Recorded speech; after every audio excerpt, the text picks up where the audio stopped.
In this video, I'm going to show you how to download Teleprime in laptop. So the first thing you want to do, you want to open up your browser and look for Teleprime on Google or whatever you use.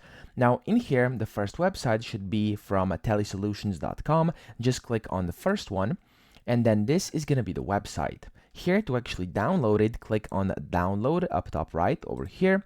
And then you'll have to essentially select your version. So it's going to be this one, the Teleprime, and then release 6.1 and then 6.1 as well. However, this one has the edit log. So you can pick whichever one you want. I'm going to go with this one to the left over here. And then when you tap on the download button, the setup is going to download.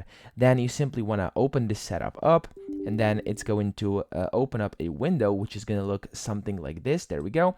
And then you simply want to click install, and then Teleprime will be installed to your computer. So that's pretty much it. I hope this video helped you out. If it did, please subscribe to the channel and help me out as well.